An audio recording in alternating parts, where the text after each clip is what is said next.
It was a frustrating loss for the Cardinals on Friday night at Busch Stadium, and they may have lost Nolan Arenado to a recurrence of his finger injury in the process. We'll explain coming up on B-Schaeff Daily.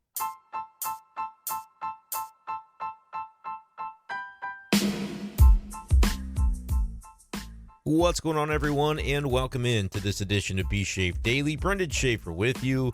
It is Friday evening, now technically a Saturday morning, as we've crossed over to the 12th of July, but we'll go with July 11th, 2025, because I didn't get to wish my grandpa a happy birthday yet on the podcast, so happy birthday, late by a couple minutes. I certainly thought about you today on Friday, but it's after midnight now that we are sitting down to record because of the long game that they played at Busch Stadium, to say the least. The first three innings feels like about half the game's worth, with runs on both sides, and the Cardinals were never really out of this game, even though Matthew Liberatore did not have a very good night. And after the game, asking a few prodding questions of Libby, and really it just boiled down to didn't have it. And it was basically across the board for him, as it didn't really seem like it mattered which pitch he was throwing. He was in some tough situations. Said after the game that, there were some spots where he knew he was about to throw a pitch that, for the hitter, it was a strong suit of theirs, but felt like maybe that was the only pitch that he felt confident that he could throw in that moment, right? Like he was just having some issues on that front, whether it was command. I asked him if there was a pitch in particular, but he just kind of said across the board, had trouble, finding a comfort zone and a feel out there. And then you get into some tough counts. I thought the curveball for him was a troublesome pitch, just hanging some pitches, leaving pitches up, leaving him in the hitting zone was a problem for Libby, I'd say, all night long, but he didn't last all night long. Just 3 innings for Liberatore tonight. Probably one of his lesser outings of the season, to be sure. And, bullpen came in behind him and did a really nice job. And look, it's a good thing that Cardinals won't need the bullpen on Saturday, because Eric Fetty's going to shove, right? That's going to be an interesting podcast Saturday night. Let me know, too, in the comments. Give me your prediction. I want you to predict in the comments to this video Eric Fetty's pitching line on Saturday. Give me innings pitched, give me earned runs allowed, and you can throw hits and walks allowed in there if you want, and you can throw strikeout total too if you are feeling frisky. I want to see if anybody can nail it on the nose. Who's going to predict Eric Fetty's outing for Saturday? Because I know there's a decent amount of negativity among Cardinals fans pertaining to Fetty coming up, but I am with you on this one. I did not think it should be Fetty's game on Saturday. But now that it is, we're going to settle in and have you tell me what you think is going to happen. And then we'll revisit and see whether collectively we anticipate it. I'll give you my Eric Fetty pitching line prediction before we get out of here on today's show. But we also want to get into a few other notes and nuggets from the contest, as the Cardinals did lose 6-5 on Friday night to the Atlanta Braves. Don't know if I mentioned the score off the top. Victor Scott II had an eventful night. He had a play in left center field that I thought was really, really good. Really, it was left field, but he ranged all the way over, cut off Lars Nootbaar, told him he was doing it, and it was the right play, 100%. I don't know if Newt didn't really get a good read on the ball. He just did not look like he was going to be in a very good position to come up firing toward home plate on what was going to be a sacrifice fly if Newt had caught it. I don't think there would have been an out at the plate. He was kind of tentative with the steps. Like I said, I'm not sure if part of that was hearing Victor over his shoulder and just kind of trying to figure out a way to get out of the way before having a collision. But Vic he was running on a dead sprint the entire way. And that's just the center fielder taking control and command of a situation. I thought that was a really cool moment from tonight's game. I know it's a loss, but that was third inning where the Braves would have scored their 7th run. That play happens, and they didn't score another run the rest of the night. So it was a play that kept the door open for the Cardinals, and Victor contributing offensively as well in the bottom of that inning. I know he was picked off of first base later in the game. I'm going to really kind of strain to focus on the positives because Victor Scott had a really good game, and I don't know necessarily. Now, obviously, he's probably caught leaning a little bit in that spot in order to try to take second base, and we know he's capable of doing that. And once he takes second base, then he's in scoring position. So it was a costly error on Victor Scott leaning off the bag and getting picked off of first base. But 2 for 3, reaches base a third time via walk. He had a really, really productive game for the Cardinals tonight, and so want to generally focus on just how good of a game he had. Obviously, it's one of those things where he helped the Cardinals get back into it, and they lose 6-5. He saves a run. He drives in a run. And so if not for his contributions, they're not even in that situation where he gets on first base. I think it was the 8th inning and ends up getting picked off. Unfortunate for sure, but defensively, I thought it was telling just the comfort that he has to be aggressive the whole way through, sprint to put himself in position to make that play in case, his momentum should be better toward home plate than Lars Dupar's was, which it ended up being. And then to vocalize that and call him off, I just thought was a savvy play, is a veteran type of play from a young player. So I thought that was neat to see, and he's coming into his own. I think Victor Scott II is going to continue to get better and better every day, and I just wanted to make sure to highlight that play because it was a good moment for him in a game where the Cardinals did fall short. A couple of other guys to highlight from tonight. We will get to Down on the Farm here in a little bit. Going to keep it moderately brief tonight, and apparently with the editing too, because if I mess up a word or two, I might just keep rolling with it so we can get out of here since we did start after midnight. But I wanted to talk about Matt Svanson and Riley O'Brien because when you have a game like Matthew Liberatore had, you do need bullpen guys to come in and either just eat the innings or eat them in such a way that the Cardinals maybe claw back into this game and find a way to win it. All he said after the game that he felt like if they would have found that tying run, he would have felt really good about their chances to pull ahead later in the game. And I agree with that. I think if they had tied it at any point, and look, no run in this game was scored after the third inning. Braves put up 3 in the first, 1 in the second, 2 in the third. Cardinals had 2 in the first, and then the 3-run bottom of the third to make it 6-5, and that was all she wrote. But the Cardinal bullpen, in particular the bridge guys that you normally only see in kind of mop-up duty, they come into this game so early, you hesitate to really say it was mop-up duty because both of them, Riley O'Brien and then Matt Svanson, keeping the game close like they did, combining for 4 2/3 scoreless innings, and showing strikeout stuff as well. I mean, Riley O'Brien, I know he got into a jam, believe it was bases loaded there in the 5th inning before he got the big strikeout where he sort of hopped off the mound and pumped his fist, showed some emotion. The strikeout of Michael Harris got him out of that jam in his 2nd inning of work after he took the ball to begin the 4th inning in lieu of Matthew Liberatore. Really good stuff to see that from Riley O'Brien. He's a guy who I've always said, man, ever since seeing him for the first time at spring training 2 springs ago, I'm like, this guy's got great stuff. Can see why the Cardinals went out and acquired him. But putting it together was something that eluded him last year, and injuries were a big part of that. But falling into a consistent rhythm now and seeing him to cover those 2 innings, I thought was really good.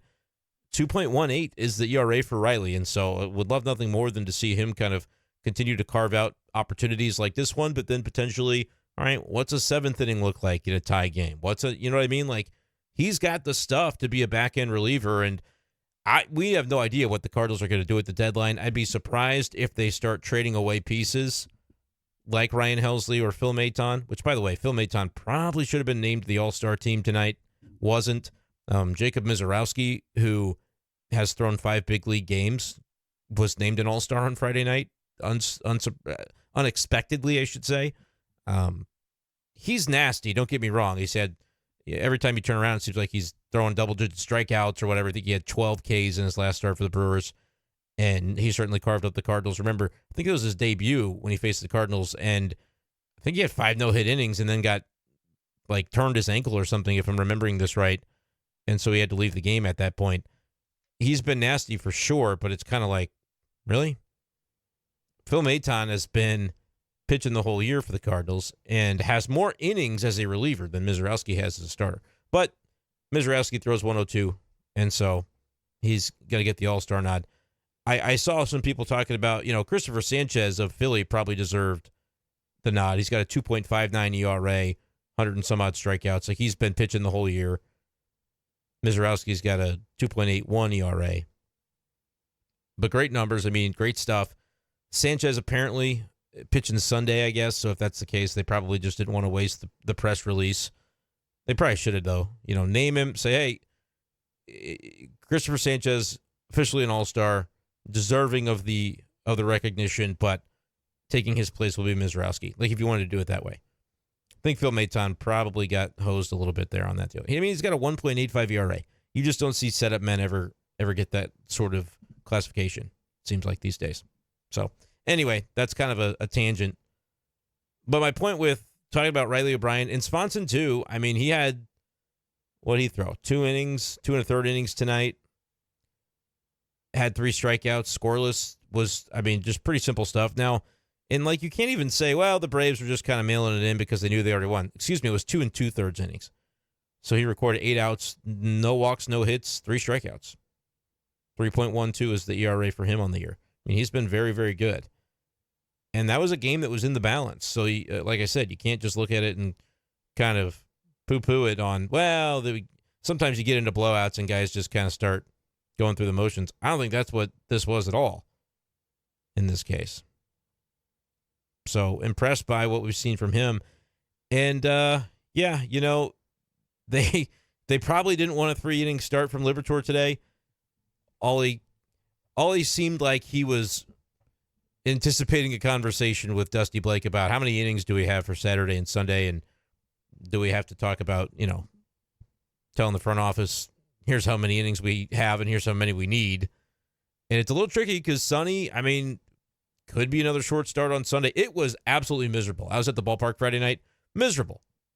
I didn't even look yet to see. I didn't recall hearing the attendance announced. It probably wasn't a bunch relative to what you might expect for a Friday night, but it was just sticky and humid. It was like the world's largest steam room. And my point with that is you're going to play some day games this weekend, and it's probably going to be hot again. I wouldn't be surprised if Sonny is going to be, more of that 5-and-dive territory. Last thing you want is to get him hurt before the All-Star break. But maybe he feels like he's got a bunch of, bullets in the chamber because he only threw 70 pitches on Tuesday, and he knows he's getting a bunch of days off. Although, I mean, Cardinals could reset their rotation and start him in the first series back if they want to. Pitch Sunday, off Monday, Tuesday, Wednesday, Thursday. Shoot, pitch Friday. I mean, they could pitch him twice in a row, technically. They won't do that, but they could. So I'll be kind of curious to see how aggressive they are with Sonny Gray on Sunday, just pushing him versus him maybe telling Ollie after 5, I'm good. Time to start my vacation. It'll be interesting to see. But they have some coverage they could still turn to. Guys like Kyle Leahy could throw multiples. But I don't know. Like, stranger things have happened. What if we see McGreevy on Saturday anyway? In like a just-in-case type of role. I don't know. I would hate to see a guy like Svanson get optioned because he was perfect. 8 outs, no blemishes tonight. Riley, you're not looking to churn the bullpen, I don't think, with 2 games left before you wrap things up for the first half. So we shall see what ends up happening there. But I just thought relevant stuff from the middle relief crew tonight. And Romero came in. Maton ended up recording an out in this game. So I should correct myself that the ERA is down to 1.83 for Phil Maton. Was 1.85. I don't know what the rest of the weekend's going to look like, but credit to O'Brien and Svanson for the way they performed tonight. Cardinals did not get over the hump after scoring some runs in the 3rd inning. It was a weird game. The final 6 innings, no runs. The first 3 innings, 11 runs combined between the 2 teams. But O'Brien and Svanson deserve some credit for that, and I think they should stay. I don't know if it's being discussed that they would potentially not, but a lot of times if a guy throws 2 2/3 and he's a 1-inning reliever, Svanson threw 34 pitches, O'Brien threw 38. But I would say if you do feel like you need to make a move, McGreevy would be the guy I would call because he can give you bulk innings just to get you through. Whether he goes Saturday, like if Fetty, he could be there as Fetty insurance, if you will. And then, potentially if that doesn't happen, let's say he goes 6, well, then he can be insurance on Sunday for Sonny Gray. But then somebody does have to go down for that, and that's not what you want. Speaking of somebody going down, let's talk about Nolan Arenado because they announced it as a sprained index finger on his right hand, was removed from the game prematurely due to that.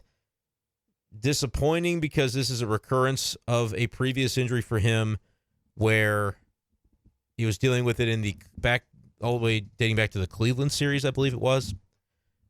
And it has still kind of lingered. He says it's kind of there. It goes away. I'll play a little bit of the audio, actually, because Arenado was gracious enough, which was appreciated, to chat with the media post-game, some reporters in the clubhouse about what's going on with the finger. And so you can hear it in his own words, get an idea for how he's feeling about things. But the conversation is basically, will they IL him at this point, knowing that 4 of the days, Monday, Tuesday, Wednesday, Thursday, you're chewing up those days that'll count toward the 10-day IL stint, but he won't be actually missing any games.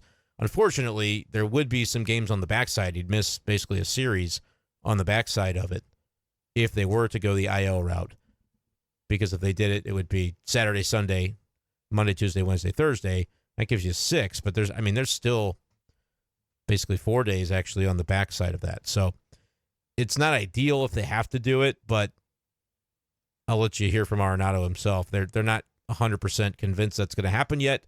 Sounds like they're going to wait and see how he feels tomorrow coming in, but that's something to keep an eye on. But I'll just stop talking, and you can hear Arenado talk about it himself. The end capper kind of really irritated my finger again. Oh, okay. So kind of been dealing with that. And obviously, that messed me up a little bit. This is the time of year where you get a couple days here. How do you look at this? We're gonna see how I wake up. Maybe mix in a GH. We'll see how I wake up. But yeah, with a couple of days, and then obviously the break might be important to rest, but we'll see. I hate doing this. I hate doing that to Ollie where I got to take another game, but today I was like, I just can't push through it right now.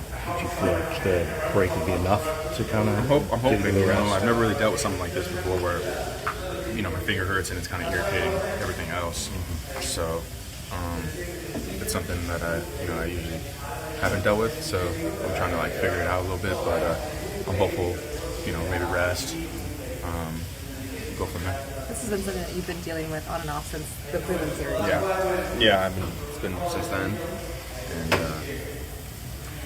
it's fine for a little bit, but then like I said, I hit a ball at the end, and the vibration or whatever, and it kind of irritates it again. Is it more or less impacting your ability to throw more than swinging the bat, or is it kind of both? It's kind of both. It's kind of hard to let go and really I don't I got an MRI, everything's clean, but when I really want to let it eat. Kind of like my body's kind of not letting me do it because it feels a little bit of pain, I guess. So, and I can't play like that. I'm not playing fingers are really. It's hard to play baseball when my fingers aren't feeling great. They prepped up your arm before to give you a little extra caution to make sure that doesn't. And that's kind of why that's kind of why I got taken out, because I feel like I started affecting me throwing, and so I started to feel it creep up. So I was like, I think I should shut it down. Did you have that MRI back here in St. Louis to kind of have a deeper look? Yeah, and everything was good, clean. Yeah. Obviously, play baseball long enough, you're gonna have some things that might, but it's it was good. So that's Nolan Arenado, Cardinals third baseman, after the game on Friday night, kind of talking a little bit about the finger issue that he is dealing with on the throwing hand, and you heard him say kind of an end capper, maybe I'm not sure the exact play, but a hit that was kind of off the end of the bat maybe jammed him up or made him kind of get that sensation again that was giving him trouble. And, you could have a little bit of concern where I think he did the right thing in terms of precaution to say, okay, I'm starting to feel some tingle or whatever, discomfort creeping up the arm, as he said, when you're maybe compensating for something. And it was when he would throw the ball, I think is what he was describing. So that's why he kind of said, it doesn't make sense to push through it at this point in the game. You don't want to start dealing with anything above the finger. Finger matters a lot. He says it's hard to play baseball without your fingers working right. And it kind of feels like one of those injuries. You're like, oh, come on, it's just your finger. But no, when you're playing baseball, you need especially on your throwing hand. I don't really think there's any way around that. So it's a legitimate ailment, and you don't want it to then start to compromise your your forearm, your elbow, your shoulder. I mean, you just don't want that creeping up the arm. And so when he kind of maybe thought that was something that could continue happening if he kept trying to fight through it, he comes out of the game. But it's the on and off again kind of nature of what that's been for him over the past couple of weeks that is frustrating, where it's like, all right, if they had tapped the brakes before, would you maybe not be going through this? But you can't know. And it was funny to hear from Ollie, reporters kind of asking him, about the potential of an IL. And he said, well, he likes to play baseball, so we'll see. We'll see how he feels tomorrow. It might make sense strategically to say, hey, you got 4 days here that aren't really going to count against you. So it's basically like knocking the IL stint in half, but it's still 5 games that he would end up missing, or whatever it is, 6 games. So we'll see what the Cardinals end up doing with that. I obviously like to be able to hold on to him. And honestly, my opinion is, no, don't IL Nolan Arenado 2 days before the All-Star break, because ideally 6 days is enough. Whether he comes in and DHs on Saturday, Sunday, I don't think he needs to play for you to justify keeping him on the roster through the break and letting that string continue to unfurl, because probably 6 days off will help a lot to be able to avoid, more serious injury or issue. And who do you really have in AAA other than JJ Weatherholt? Because I know you're going to say his name. Who do you really have in AAA that makes that massive of a difference today, Saturday, and Sunday? I would let it ride, in my opinion. Even if you thought you might be cutting it close, I would still probably just let it ride. Let me know what your thoughts are on that, though, Cardinals fans. You can call up Luke and Baker. You call up whatever. Start Fermin at third base if you have to for one of the games. Sajasi, you've got coverage. Obviously, it's not Arenado over there, but I think it's probably better to say we're so close to this 4-day break. Let's just kind of play short for a couple days. Maybe he can pinch hit. Like you said, maybe you do a DH thing. He didn't want to dive too deep into speculation, but I don't know. We'll find out more on Saturday. That was kind of the vibe it sounded like from Ollie Marmol as well. So we'll see what happens there with Arenado. Cardinals lose 6-5. They will have Eric Fetty going on Saturday. And like I said, I'd like to hear your guys' thoughts on a prediction for what the stat line will be for Fetty. I will say he actually records an out in the 6th inning. Put me down for 5 1/3, maybe 5 2/3, and I'm waffling between 2 or 3 runs. I'll say 2 runs. That's a little more optimistic. I think I said 3 runs earlier today on the radio, but 5 1/3. How about that? 5 1/3, 2 runs, 2 earned against Eric Fetty. No pitcher listed right now on MLB.com for the Braves side of things, so your guess is as good as mine. I don't know if their manager maybe said tonight, but it hasn't updated on MLB.com. So they're continuing to play things pretty close to the vest. But those are my thoughts on the Cardinals tonight. I guess I should mention, good offensive games from a few guys. Contreras, 2 for 5. He's creeping up back toward 800 on the OPS. He's at 774 now. Burley was continuing to swing a hot bat. He's up over 800 again with an 804 OPS after a 2 for 4 game. RBI, reached base 3 times. Scored a couple of runs, so that was good to see from him. Pages had a big hit, 1 for 2 with a couple of RBIs. They did pinch hit for him later in the game with Fermin. I saw it asked, why not Pozo? I don't know. I mean, Pozo had to come into the game anyway, but Fermin's got good numbers right now, and I think they wanted to maybe see what he was made of for a spot like that. So that might be why they did it that way. But anyway, that's all I've got about tonight's game. I will go ahead and hit the music here so we can go talk a little bit about the Miners as we go down on the farm. It's time to go down on the farm. Brought to you by Hastings Layers Premium Eggs. You'll be happier than a jackass eating thistle. Huh? Memphis Redbirds had a pretty good game tonight as Quinn Matthews was on the bump for the AAA affiliate. 4-1 win over the Charlotte Knights. And you had contributions offensively from a number of guys. 4 multi-hit games in this one, including Ivan Herrera, who goes 3 for 4. Scores a run, had an RBI in the game. Doesn't look like... So he did have 1 double. So 3 for 4, couple of hits, a double, 4 total bases. I don't know. If Arenado has to go on the list, the person that should be replacing him tomorrow on the team is Ivan Herrera. Like, why even wait till the end of the All-Star break? If he's not going to catch anyway, there's no reason for him to bat anymore in AAA, in my opinion. Hopefully he's already on the way to St. Louis. Especially after you lose Game 1 to the Braves, you're trying to win this series, have a winning homestand. Ivan Herrera could help you. So that's my take. Herrera should probably be in the lineup tomorrow. Will he be? I don't know. That's what I would do. But they're not asking my opinion. Nathan Church was 2 for 4. He's still got a .361 batting average in AAA. Was playing right field and leading off tonight. Ciani on base a couple of times, scored a run. Brian Torres, 2 for 4. Good production from the lineup today, but Quinn Matthews was good too. Just didn't get very deep into the game. Took him 77 pitches to get through 4, but it was 4 scoreless, 4 hits, 2 walks, 5 strikeouts. He has a 4.43 ERA. Chris Roycroft was very good, but he threw 25 pitches in 2 1/3, so you won't see him churned tomorrow to St. Louis. But 3 strikeouts in 2 1/3, scoreless, no hits, no runs, no walks. But the ERA in Memphis is 5 for Roycroft, so not as consistent for him this year as we know. Ryan Fernandez got his first save of the Memphis season, and Springfield did very well also. Jordan Walker was 1 for 4 with a walk in a 8-1 Springfield Cardinals win. His numbers in AA still not super shiny, but got on base a couple of times tonight. And by the way, J.J. Weatherholt, didn't see his name in the Memphis lineup because I think he's already in Atlanta for the Futures game. I don't know if that takes place Saturday, Sunday, not 100% when the Futures game is. But I believe his agency, I saw post that on Twitter, that he was in Atlanta already. MLB Futures game, it will be tomorrow, Saturday. So today, as you're listening to this, 3 p.m. Central, will be aired on MLB Network. So that'll be kind of cool.